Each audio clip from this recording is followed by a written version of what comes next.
Why certain memories aren't yours, but still haunt you. You walk into a place you've never been before, and you know exactly where the door is. You remember a face, a room, a scream, but it never happened to you. Or did it? You hear a voice in a dream, and it feels like someone you should remember, but you don't, because it's not your memory, or at least not from this lifetime. Science calls it genetic memory, emotional echoes passed down through blood, not experience.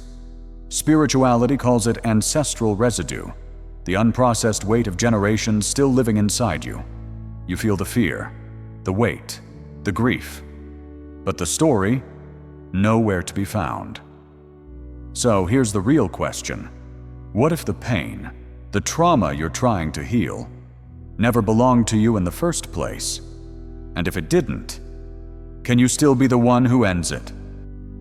The phenomenon of memories that appear from nowhere. You've had moments like this, a sudden flash, a smell that pulls you into a scene you've never lived, a place that feels familiar, but impossible to place, a sound that makes your chest tighten, like you've heard it in another life. You try to trace it back, but there's nothing, no source, no reason, just a feeling that's too real to ignore. These aren't just random sensations, they're fragments, pieces of something deeper trying to surface. Sometimes they show up as fear with no trigger, an emotion too heavy for the moment you're in, a sadness that doesn't belong to anything you've been through. And the strangest part, you feel guilty for feeling it, because your mind says you shouldn't, but your body disagrees. That's not imagination, it's memory, but it may not be yours. These flashes are clues, and if you follow them, they might lead you to the origin of a story that's been playing out through you, without your permission. What science calls genetic or epigenetic memory.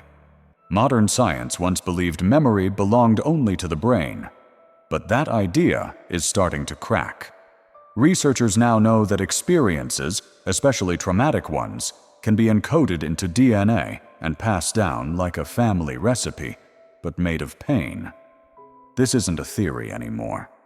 Studies on mice showed that when a generation was exposed to fear, like associating a smell with electric shock, their grandchildren avoided the same smell, even though they'd never been shocked. In humans, children of war survivors have been found with altered stress responses, not from upbringing, but from something deeper, cellular memory. This is what we now call epigenetic inheritance. It means your body might be reacting to something your grandmother survived. That knot in your stomach, that fear of loss, that constant need to prove yourself.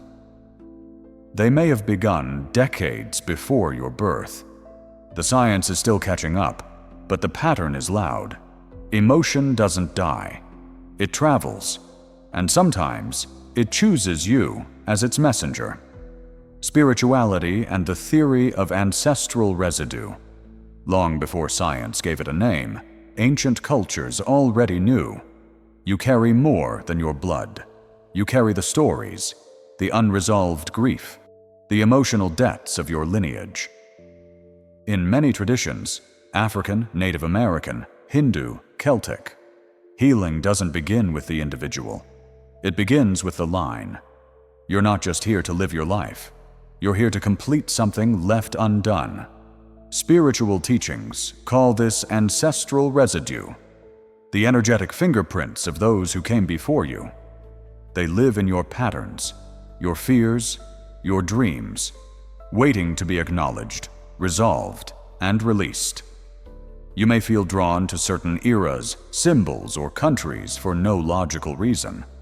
You may feel responsible for things you never did. You may feel broken in a way that doesn't match your own story. And still, it's real, because the soul doesn't care about paperwork. It cares about closure. Ancestral energy moves like water. It will flow through whoever is open. And if you're the first in your lineage willing to stop and feel, That water becomes a wave, and the healing begins with you. Why certain emotional pains emerge at specific points in your life. You're fine for years. Then one day, out of nowhere, something cracks. A wave hits. An emotion you can't name rises up like smoke from a fire you didn't start. This isn't random. It's timing. Emotional memory doesn't follow a calendar. It follows initiation points, transitions, loss, a specific age, moments when your emotional state mirrors the unresolved moment of someone before you. That's when it activates. Spiritual traditions say these are soul echoes surfacing at karmic intersections. Psychology calls them delayed grief, symbolic anniversaries, or latent trauma activation. But beneath all that, it's one message. Now you're ready. Ready to feel what they couldn't. Ready to complete what was interrupted. Ready to break the pattern instead of becoming the next link in the chain. That pain didn't show up to hurt you. It showed up to wake you. It came because your nervous system finally became strong enough to handle what your lineage could only suppress. And what you do when it surfaces, run from it or listen to it, determines whether that pain becomes your burden or your turning point. The unconscious cycle. How you may be repeating what wasn't resolved. You think you're making your own choices, but sometimes you're not. You're replaying someone else's decision over and over, like a loop written into your blood. You avoid intimacy. You sabotage success. You chase approval from people who will never give it. And every time you ask, why do I keep doing this? The answer might be, because someone before you never stopped. Trauma isn't always loud. Sometimes it becomes a quiet rhythm your life starts to dance to. It becomes a belief passed down without words. People like us don't trust. People like us always lose it in the end. People like us carry the weight and never complain. These aren't just patterns. They're instructions left unfinished. You repeat because the energy seeks resolution. You repeat because the memory needs to be rewritten through your action. And the moment you become conscious of that cycle, you gain something no one before you had. Choice. Choice to pause. Choice to question. Choice to respond differently, so that your children or your next life don't have to finish a story they didn't start. How to tell if the pain you're feeling isn't actually yours. You feel the emotion rising. It's real. It's heavy. But the origin, it's invisible. You search your past for a cause, nothing. No event, no trigger, no story to connect it to. That's the first clue. The pain is disproportionate to your personal experience. When a wound doesn't match the narrative of your life, you're likely dealing with emotional inheritance. This shows up as persistent patterns, phobias with no history, or deep sadness that doesn't belong. But your body doesn't lie. Tension in specific places, recurring illnesses, emotional reactions that feel ancient, like they come from a place older than you. Ask yourself, is this emotion mine, or did I absorb it? Do I feel like I'm remembering something, even if I never lived it? Am I the only one in my family who feels this, or am I the first to recognize it? Becoming aware of what's not yours is the first step to returning it, not by forgetting, but by releasing it from your identity. You don't have to carry what wasn't meant to stay. Why the body remembers, even when the mind forgets. The mind forgets to protect you, but the body, it keeps score. It archives everything, even the things you never lived firsthand. You might not recall the moment of loss, betrayal, or terror, but your nervous system does. It reacts to tones of voice, gestures, spaces, and situations with a precision your logic can't explain. Chronic tension, digestive issues, pain that shifts, lingers, or flares up under emotional stress. These aren't random. They're the body whispering, "There's something here we haven't released yet." Even if the original memory belongs to someone else, a parent, a grandparent, the signal can still live in you. Epigenetic trauma shows up in muscle memory, immune responses, even posture. The body isn't just flesh, it's narrative made solid. And when the body keeps repeating a message the mind keeps denying, you don't heal by arguing. You heal by listening, by feeling, by releasing. Some pain doesn't respond to words, only to presence, and your body has been waiting, patiently, for you to finally sit still long enough to hear it. Carl Jung and the inherited symbols of the collective unconscious. Carl Jung didn't just study the mind, he mapped its underworld, and what he found was staggering. We don't just carry personal memories, we carry universal ones. He called it the collective unconscious, a vast reservoir of symbols, fears, desires, and archetypes shared by every human across space and time. Not taught, not learned, inherited. You've seen them in dreams, the shadow, the wise old man, the trickster, the serpent, symbols that appear without invitation, without explanation, but hit something deep. These aren't random images, they're emotional shortcuts, packages of meaning encoded through generations. They speak the language of myth, because myth is what happens when memory gets too old to have a name. Jung believed these archetypes didn't just live in our minds, they shaped our behaviors, our fears, our choices, without us ever realizing. So when you dream of a labyrinth, feel haunted by a certain animal, or respond to a symbol like it knows your secrets, it might not be just your imagination. It might be something far older, a message left behind by all who came before you. Recurring dreams as ancestral codes. You've had it more than once. The same dream, same location, same feeling. Maybe it changes a little, but the core never shifts. It keeps coming back, like it's waiting for you to finally understand. Recurring dreams aren't habits, they're codes, and sometimes they don't belong to this life. They belong to something inherited, a story that your subconscious keeps rehearsing because your blood remembers what your mind can't.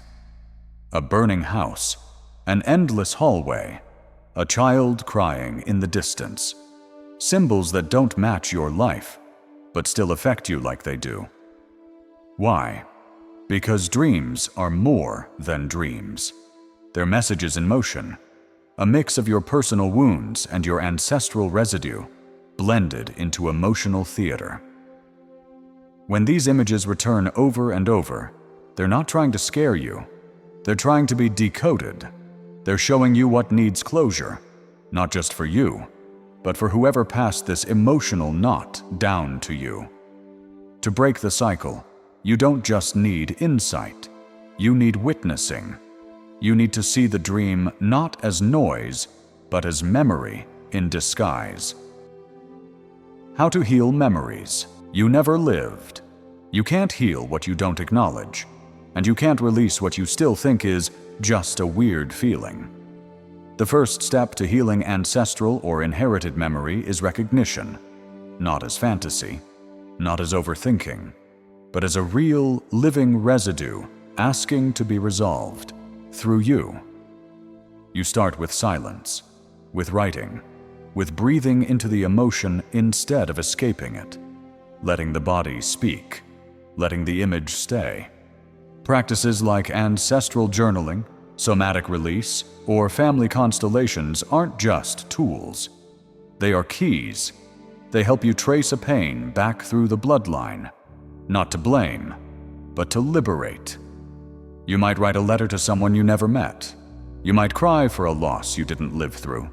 You might feel resistance. That's normal. It means the memory is moving. Healing these inherited wounds doesn't mean forgetting. It means being the first one in your line, to feel fully what others had to suppress to survive. When you do that, something incredible happens. The pattern pauses, the loop weakens, and for the first time in generations, your lineage breathes out. The memory may not be yours, but the healing is. You were never just living your own story. You've been carrying echoes, questions, wounds that didn't start with you, but found a home in your heart, your breath, your silence. And the hardest part? You almost believed it was just who you are. But now you know. Some of that pain was never yours to keep. You inherited it. You embodied it. But you don't have to continue it, because someone has to break the pattern. Someone has to stand still when the memory rises and say, "It ends here." And maybe that someone is you, not because you caused it, but because you're finally conscious enough to feel it all the way through. You don't need all the answers. You need the willingness to not look away anymore. Because even if the story wasn't yours, the healing absolutely is. Pass the healing forward. If something stirred in you during this video, a memory, a feeling, a weight you can't name, write it in the comments. Not for validation, but because saying it out loud breaks the silence that kept it alive for generations. And if you're ready to explore deeper, there's a video waiting that shows you how to trace your emotional lineage and interrupt the pattern before it continues through you. Subscribe, because this isn't content, it's a mirror. So it's time you finally saw the whole reflection. And when the archives open again, you'll feel it. Until next one. Astral Archives. Transmission complete.